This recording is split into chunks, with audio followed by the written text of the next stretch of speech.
maka muncullah penyakit namanya dengki. Kemudian merendahkan orang lain. Kemudian merasa dia perlu untuk dihormat, disanjung, dan di saat ada orang meremehkan dia atau menyakiti dia, yang muncul adalah dendam. Ini adalah juga penyakit hati.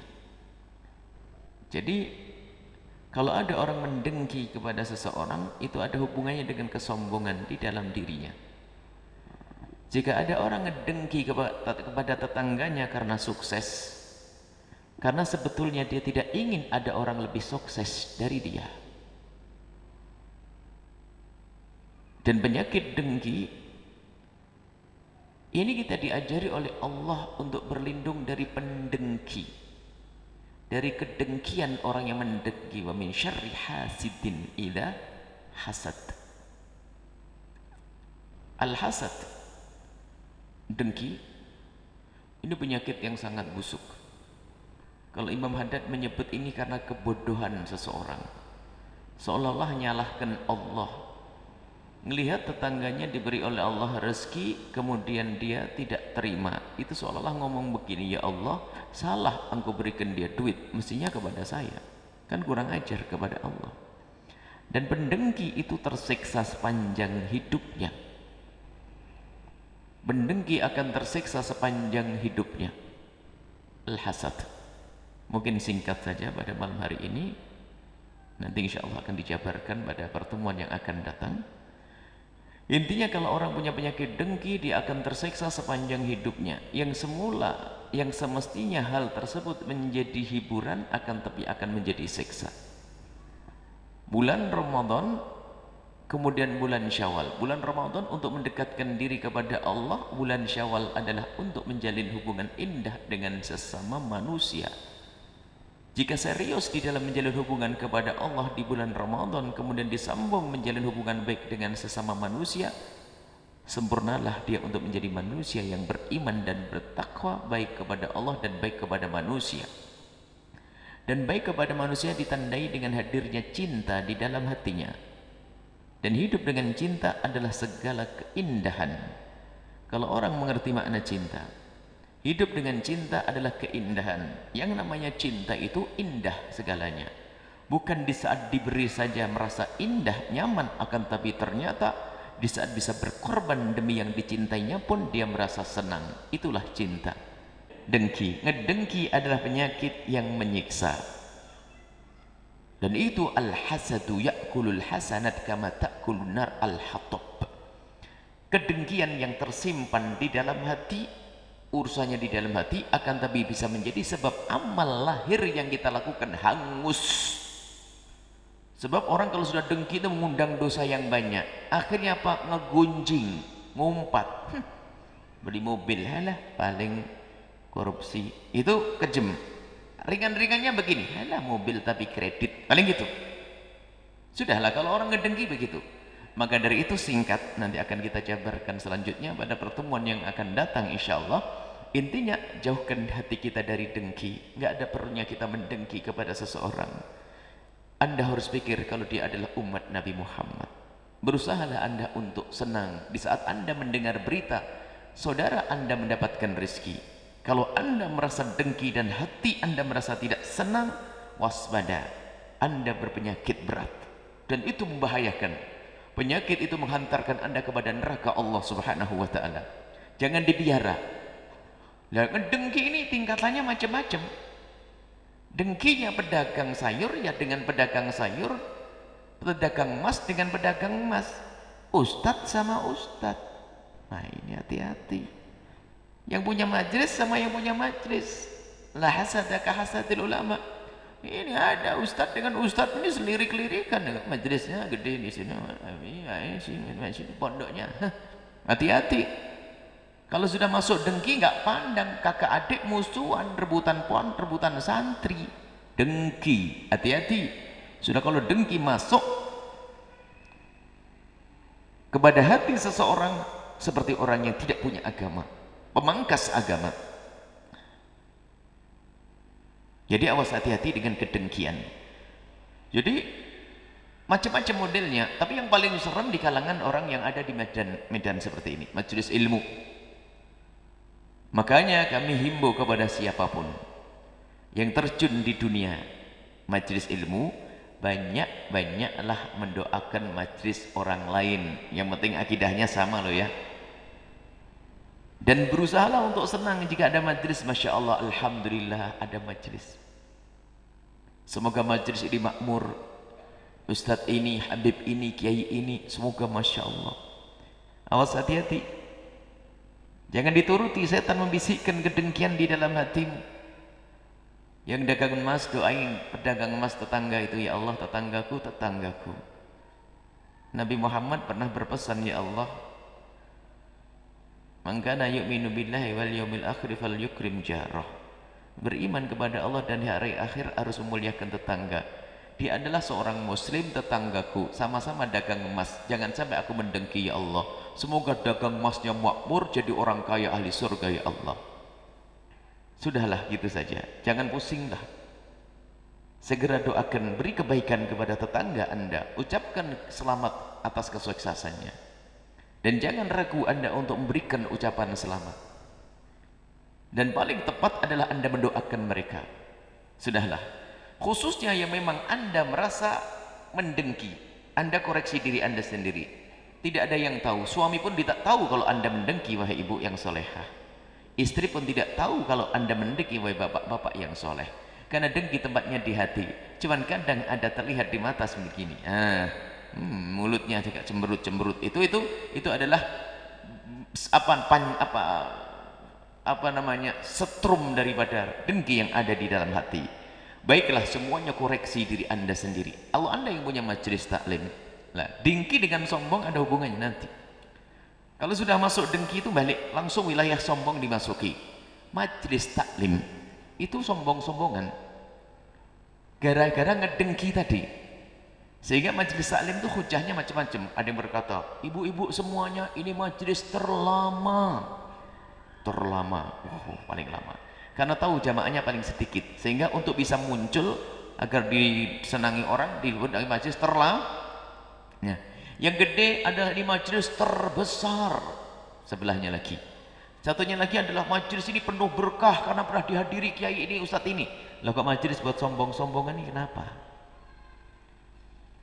Kalau sudah ini, saya mulai dari kalangan ustadz dulu, karena Imam Ghazali menyebutkan la hasada ka hasadil ulama.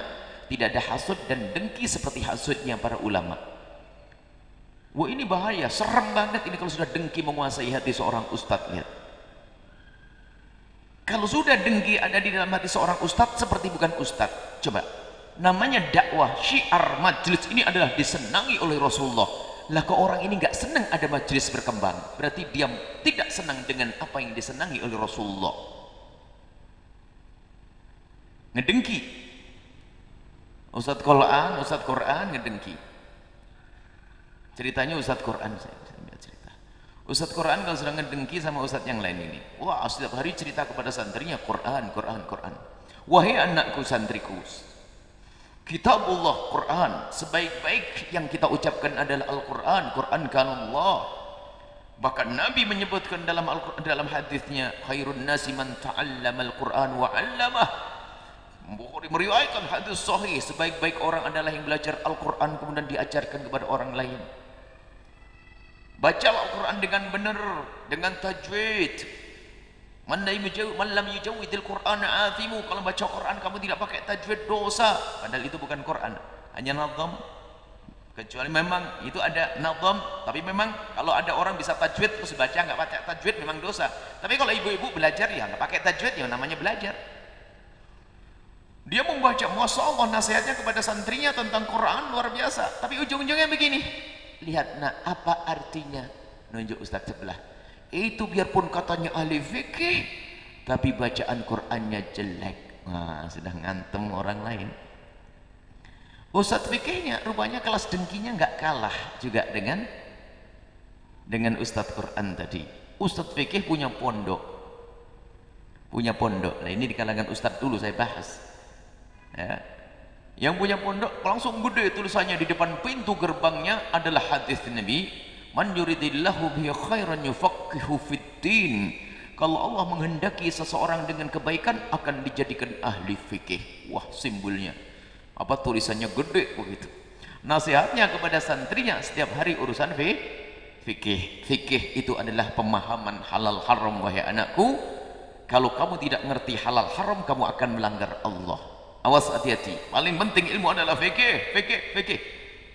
Wah, hebat nasihatnya. Ujung-ujungnya apa? Apa artinya orang hafal Quran tapi tidak ngerti fikih? Ganyang-ganyangan rupanya. Ustadz Quran sama ustadz fikih gulat.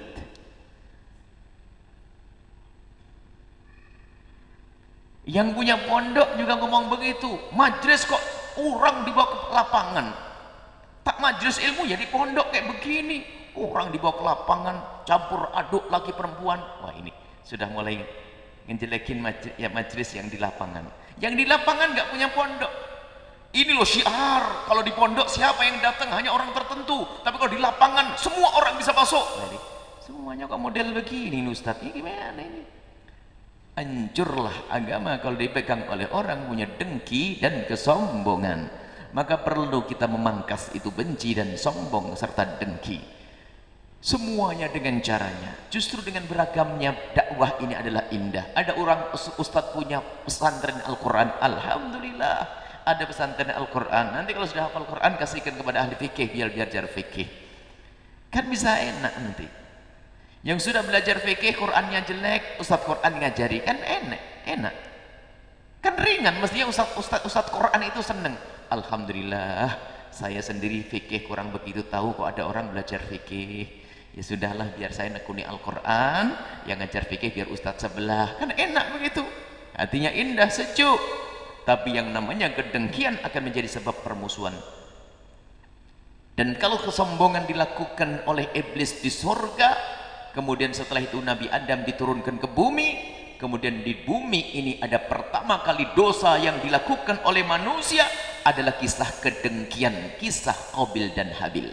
Dengki. Na'udzubillah. Jadi setelah sederhana selesai hari ini, ibu, kalau ibu melihat orang lain dapat rezeki, bapak-bapak agak enak. Yang punya majelis, ngelihat majelis yang lain kok merinding, langsung doain, ya Allah semoga majelisnya ahli surga. Ya Allah, semua yang datang wali kutub nanti insya Allah, ulama-ulama semua, santrinya masya Allah. Yang punya toko kecil nyungsep, toko sebelah gede-gede, mulai panas hatinya, ya Allah toko sebelah, toko tetanggaku yang kaya ini jadikan dia orang kaya ahli surga. Sudahlah gitu saja deh, jangan dituruti yang namanya kedengkian. Jadi untuk memangkas dengki adalah dengan kita melatih, membiasakan kita untuk senang dengan apa yang didapat oleh saudara kita, dan jangan dituruti. Kalau perlu anda pangkas, misalnya tetangganya beli mobil, anda sakit hati, mobilnya nggak ada tempatnya, langsung aja, Bu, jangan parkir di situ, kena panas, di depan rumah saya pohonnya rindang. Ya, hebat ini, dilawan saja. Baik, ini adalah masalah kedengkian. Insya Allah nanti akan kita sambung dengan dendam pada pertemuan yang akan datang. Dengki dan dendam itu adalah sahabat dekat. Makanya orang dengki dan orang dendam sering bersahabat nanti. Bersahabat masuk neraka jahanam. Sahabatnya sering ngasih tahu. Pendendam dengan pendengki kalau ketemu cocok gitu. Oh benar. Oh iya, benar itu. Habis-habisan itu. Ayo masuk neraka bareng. Nah itu pendengki dan pendendam insya Allah. Semoga Allah menjauhkan kita dari sifat dengki. Pulang dari tempat ini, ibu, bapak, kalau anda merasa dengki, langsung pangkas dengan beri kebaikan untuk mereka, minimal memanjatkan doa untuk mereka. Pastikan, jangan ragu, doa. Dan jangan anda biarkan, kalau anda biarkan dengki tersebut, anda akan tersiksa sepanjang waktu, bahkan semakin tersiksa, karena karunia Allah sangat luas dan tidak berbatas. Kalau kita dengki kepada tetangga sebelah kanan, besok tetangga sebelah kiri juga mendapatkan nikmat, sakit lagi. Depan dapat nikmat kita sakit, belakang dapat nikmat sakit, hidupnya sakit. Di dunia sudah tersiksa. Dan sakit yang paling menyakitkan adalah penyakit dengki dan dendam tadi itu.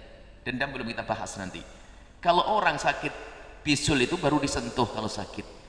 Tapi kalau sudah yang namanya dengki, bu, kelihatan di sana, sakitnya di sini. Oh, jauh. Padahal kadang masih dengar katanya, sudah sakitnya di dalam. Na'udzubillah. Semoga Allah menjauhkan kita dari dengki. Wa min syarri hasidin idza hasad. Bukan sekedar dengki saja semoga dijauhkan, semoga Allah menjauhkan kita dari orang-orang yang suka hasud. Duduk sama orang hasud juga nggak enak. Awas, hati-hati. Bukan hasudnya. Min syarri hasidin idza hasad. Kita semoga dijauhkan dari kejahatannya sang penghasut. Bukan sekedar hasud, dijauhkan dari hati kita. Hasud nyiksa hati kita. Orangnya saja harus kita jauhi, apalagi hasud. Orang yang punya hasud hendaknya kita jauhi, karena dia tidak akan bisa memberikan kebaikan kepada Anda. Akan tapi sebaliknya sang penghasut, pendengki, maunya adalah kita itu nyungsep, kita hancur. Naudzubillah. Dia tidak ingin kita masuk surga. Itulah iblis. Iblis itu nyumpul hasud kepada Nabi Adam. Dan hasud itu dikatakan bahwasanya kullu adawatin qad turja izalatuha illa adawata man adaka ala hasadin. Semua permusuhan itu mudah untuk diselesaikan kecuali permusuhan karena kedengkian, enggak beres-beres. Semoga Allah menjauhkan kita dari dengki.